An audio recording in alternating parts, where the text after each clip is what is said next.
Expelled JDU leader Sabir Ali's membership to the BJP has been cancelled by the party. This after a scathing remark on Twitter by BJP Vice President Mukhtar Abbas Naqvi, who attacked his party for Ali's induction, referring to Ali's alleged links with the Indian Mujahideen co-founder Yassin Bhatkal. Ali has said that he will sue Mr. Naqvi.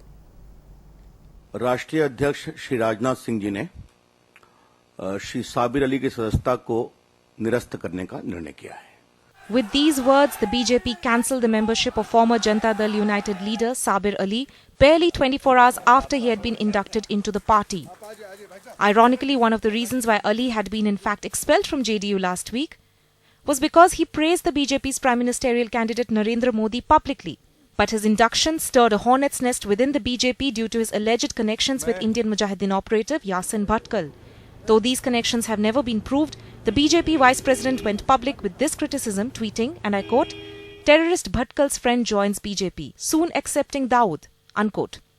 Just hours before the BJP's damage control, Ali himself wrote to the BJP Bihar unit asking them to put his membership on hold, though he continued to deny any links with Bhatkal. मैं deformation case करूंगा और मुख्तार अब्बास को चुनौती देता हूं कि दिल्ली शहर में तुम भी हो, मैं भी हूं, राज्यसभा के मेंबर, मैं तुम्हारे घर पे आने को तैयार हूं, या तुम मेरे घर पे आ जाओ, या मैं बुला दूं 10,000 लोगों का, मैं 24 घंटे में बुला लेता हूं, मुसलमानों वहां बैठ के बहस कर लो और इस तरह का इल्जाम लगाना बंद कर दो और अपनी कमजोरियों को ट्वीट के जरिए बंद करो. अगर तुम्हें हिम्मत है, चुनौती है, सबूत है तो सामने लेके आओ. BJP says there's a huge Modi wave, and yet they are borrowing candidates. The fresh embarrassment for the BJP was an almost exact replay of the drama over the induction of Shri Ram Sene chief Pramod Muthalik.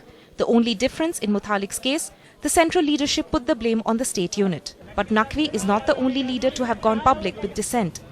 Earlier, Sushma Swaraj had objected to inducting B. Sriramulu for his close links with controversial mining barons, the Bellari brothers. His membership is still intact. तो अनेक लोग आते रहते, प्रवेश करेंगे. समय चुनाव अभी कांग्रेस को हराना है, सबका सहयोग लेकर आगे जाना पड़ेगा. पार्टी के कोई कार्यकर्ता या पदाधिकारी उनको पार्टी के फैसलों के बारे में कुछ भी कहना है, उसे पार्टी के अंदर के फोरम पर ही कहा जाए. But ultimately, the last word on who makes the cut and who manages to stay on seems to be coming from the RSS. It had endorsed BJP's decision to cancel Muthalik's membership and even in Ali's case issued a strong statement. Ram Madhav tweeted, and I quote, "Sabir Ali induction has caused great resentment. Party leadership has been apprised of the strong views of the cadre and people against it," unquote. Bureau Report, NDTV.